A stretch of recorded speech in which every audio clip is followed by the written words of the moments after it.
भारत में एक बहुत बड़ा कंस्ट्रक्शन वर्क चल रहा है और वो कंस्ट्रक्शन वर्क किससे रिलेटेड है, तो चलिए देखते हैं। पहले देख लेते हैं आर्टिकल क्या कह रहा है। दिल्ली मुंबई एक्सप्रेसवे, ये याद रखिएगा, एग्जाम्स में पूछे जाने वाला क्वेश्चन है। तो Delhi Mumbai expressway to open in March 2023। दरअसल दिल्ली और मुंबई के बीच एक एक्सप्रेसवे बनाया जा रहा है, उसी प्रकार का जैसे आगरा से लखनऊ के बीच में है, तो वैसे ही दिल्ली और मुंबई के बीच एक बड़ा हाईवे एक्सप्रेसवे बनाया जा रहा है और उसकी हम बात करेंगे। और आगे कह रहा है हियर आर की features of the iconic under development infra project. ये एक बहुत बड़ा इंफ्रास्ट्रक्चर प्रोजेक्ट है और ये न्यूज़ में इसलिए है क्योंकि जो हमारे road transport and highway minister हैं नितिन गडकरी जी, उन्होंने अभी इसको प्रोजेक्ट पर ज़मीनी स्तर पर उतरकर इसका मुआयना किया है और देखा है कि अभी इसमें कितना समय लगेगा। और इसी के बाद गडकरी जी ने यह भी कहा कि 2023 तक हम इस प्रोजेक्ट को पूरा कर लेंगे और ये पब्लिक के लिए खुल जाएगा।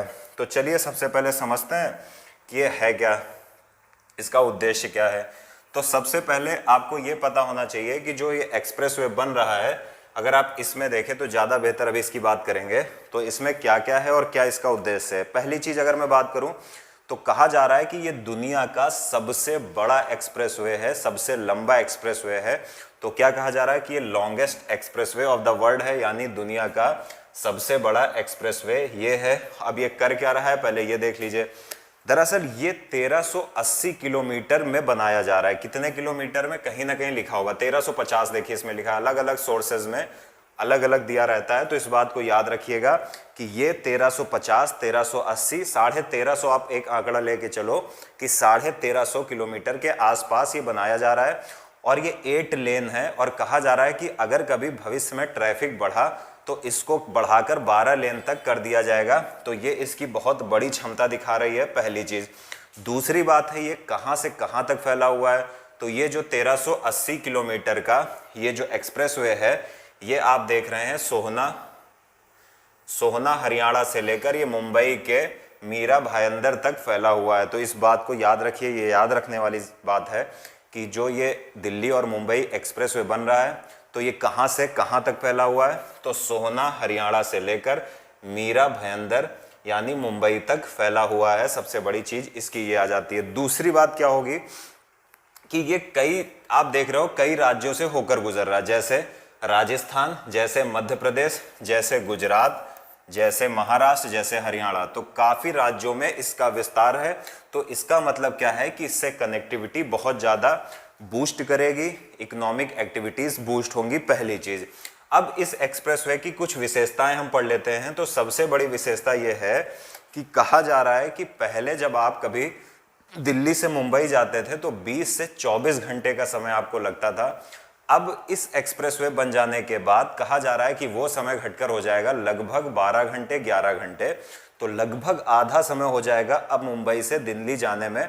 तो ये एक बहुत बड़ा इंफ्रास्ट्रक्चर प्रोजेक्ट है। साथ ही साथ इसमें यह भी कहा जा रहा है कि ये जब इंफ्रास्ट्रक्चर प्रोजेक्ट बनेगा तो इसके आसपास कुछ वे साइड एंटिटीज भी बनाई जाएंगी। एंटिटीज का मतलब क्या हुआ कि इसके आसपास रिजॉर्ट्स बनाए जाएंगे, रेस्टोरेंट्स बनाए जाएंगे, फ्यूल स्टेशन बनाए जाएंगे जहां से लोग फ्यूल फिल करवा पाएंगे। तो ये बहुत बड़ा प्रोजेक्ट है। इससे केवल कनेक्टिविटी नहीं बढ़ रही है, किसी भी इंफ्रास्ट्रक्चर प्रोजेक्ट से बहुत सारे और अन्य आप ये समझ लो इंडस्ट्रीज को बढ़ावा मिलता है। जैसे अभी आप देखो कि इकोनॉमिक एक्टिविटीज़ को कैसे बढ़ावा मिलेगा। पहली बात तो इस हाईवे से इकोनॉमिक एक्टिविटीज़ को बढ़ावा मिल रहा है।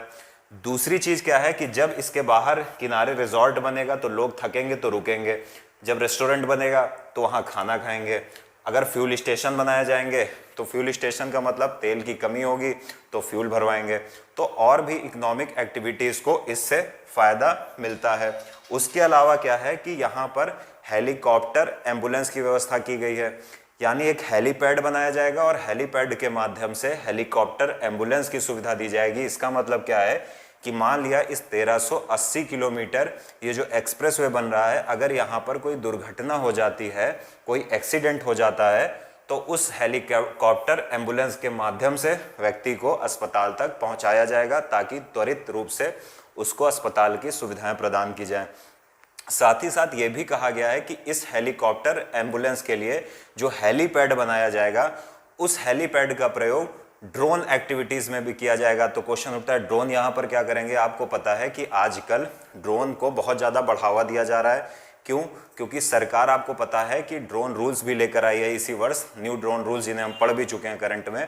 और सरकार क्या कर रही है कि कॉमर्स के क्षेत्र में ड्रोन्स का अधिक से अधिक प्रयोग करने का प्रयास कर रही है, ताकि सर्विस जो हैं, जो सेवाएं प्रदान की जाती हैं, उनकी क्वालिटी बेहतर की जा सके और सेवाओं को प्रदान करने में जो समय लगता है उसको कम किया जा सके। और साथ ही साथ दुर्गम क्षेत्रों में सेवाएं कभी कभी आप ह्यूमन रिसोर्सेज के माध्यम से नहीं प्रदान कर सकते हो। जैसे अभी आपको उत्तर प्रदेश से कोई सामान किसी पहाड़ी राज्य में भेजना हो तो ड्रोन से भेजना, खैर इतनी दूर तो ड्रोन का जाना संभव नहीं है, लेकिन छोटे मोटे क्षेत्र में अगर आप पहाड़ के आसपास हो, ज़मीन से ऊपर भेजना है, तो ड्रोन के माध्यम से आप भेज सकते हो। तो कहा जा रहा है कि यहाँ पर ड्रोन्स का भी इस्तेमाल किया जाएगा, ताकि जो व्यापारिक गतिविधियाँ हैं वो और तेज़ी से बढ़ें। तो इस बात को याद रखिएगा। इस जो ये एक्सप्रेसवे, इसकी सबसे जो बड़ी क्वालिटी है वो ये है कि इसमें कहीं पर भी जानवरों को नुकसान नहीं पहुंचाया गया है। मतलब कि मान लिया कोई जैसे राजस्थान का नेशनल पार्क है, या आप कह लो महाराष्ट्र का इको सेंसिटिव जोन है, जो इन्वायरमेंट की दृष्टि से बहुत इंपॉर्टेंट है, तो ये एक्सप्रेसवे सुरंग के माध्यम से निकाला जाएगा, टनल के माध्यम से निकाला जाएगा, और किसी भी राष्ट्रीय उद्यान को, वन्य जीव अभ्यारण्य को इसके द्वारा नुकसान नहीं पहुंचाया जाएगा। ये बहुत ही यूनिक चीज़ है।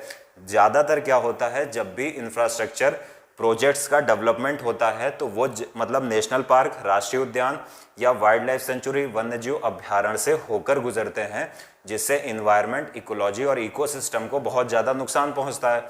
लेकिन ये क्या करेगा, ये कई जगह पर टनल के माध्यम से यानी सुरंग के माध्यम से भी निकलेगा। अब सबसे बड़ा मुद्दा आता है कि सरकार इस एक्सप्रेसवे प्रोजेक्ट्स पर इतना बल क्यों दे रही है। सेम वैसे ही सोचिए जैसे UP government Yamuna to Lucknow जो एक्सप्रेसवे बना था, यानी आगरा, जिसको हम यमुना एक्सप्रेसवे बोलते हैं, आगरा से लेकर लखनऊ, क्यों आप उस पर इतना जोर दे रही थी। तो पहली सबसे चीज होती है किसी भी एक्सप्रेसवे को बहुत ज्यादा महत्व प्रदान करने की, कि इससे कनेक्टिविटी बढ़ती है और समय कम लगता है। अगर कनेक्टिविटी बढ़ेगी, ये एक्सप्रेसवे कई राज्यों को आपस में जोड़ रहा है, चाहे वो राजस्थान हो, चाहे गुजरात हो, चाहे महाराष्ट्र हो, दिल्ली हो, हरियाणा हो, तो इससे होता क्या है, बेसिकली इकोनॉमिक एक्टिविटीज बढ़ती हैं। ना केवल मुंबई और आप देखोगे दिल्ली के बीच बढ़ेंगी, बल्कि अन्य राज्यों में जहां जहां से ये एक्सप्रेसवे गुजर रहा है उन सब में इकोनॉमिक एक्टिविटीज बढ़ेंगी। इसका सबसे पहला ये फायदा होता है। और अगर इकोनॉमिक एक्टिविटीज बढ़ेंगी तो इससे देश की अर्थव्यवस्था को फायदा होगा। दूसरी चीज कही जा रही है कि जो दिल्ली से मुंबई तक का पहले आप रास्ता तय करते थे 24 घंटे में, अब तय करोगे 12 घंटे में। तो एक तो समय की बचत हुई, साथ ही साथ ईंधन या फ्यूल की भी बचत होगी। कैसे? अगर आप वही रास्ता 24 घंटे में तय करोगे तो मतलब अधिक ईंधन फूकोगे, और अगर आप वही रास्ता 12 घंटे में तय करोगे तो कम ईंधन करोगे। और अगर कम ईंधन आप करोगे, कम ईंधन का यूज करोगे, उसको जलाओगे, तो इसका मतलब है कि जो ग्रीन हाउस गैसेज जैसे कार्बन डाइऑक्साइड का उत्सर्जन होता है आपके पेट्रोल के जलने पर, तो वो कम हो जाएगा। ये बहुत बड़ा एक इसका बेनिफिट है। साथ ही साथ अगर इतना बड़ा इंफ्रास्ट्रक्चर प्रोजेक्ट जनरेट होगा तो पहली बात तो केवल इसके बनाने में बहुत ज़्यादा एम्प्लॉयमेंट मिलेगा लोगों को, साथ ही साथ इसकी जो सहायक एक्टिविटीज़ होंगी, जैसे इस प्रोजेक्ट्स को बनाने में स्टील का प्रयोग होगा तो स्टील इंडस्ट्री को फ़ायदा मिलेगा। साथ ही साथ यहाँ पर और बहुत तरीके की गतिविधियाँ होंगी, सीमेंट आएगी, मोरंग आएगी, तो उन इंडस्ट्रीज़ को भी फ़ायदा मिलेगा। तो कहा जा रहा है कि इससे एम्प्लॉयमेंट बहुत ज़्यादा जनरेट होगा। साथ ही साथ आपको मैं ये भी बताता चलूँ कि जो मैंने बताया था अभी कि एंटिटीज़ बनाई जाएंगी वे साइड, यानी बगल में कुछ होटल बनाए जाएंगे, बगल में कुछ रिजॉर्ट बनाए जाएंगे, बगल में कुछ रेस्टोरेंट बनाए जाएंगे, तो उसके माध्यम से भी इसमें एम्प्लॉयमेंट जनरेट होगा।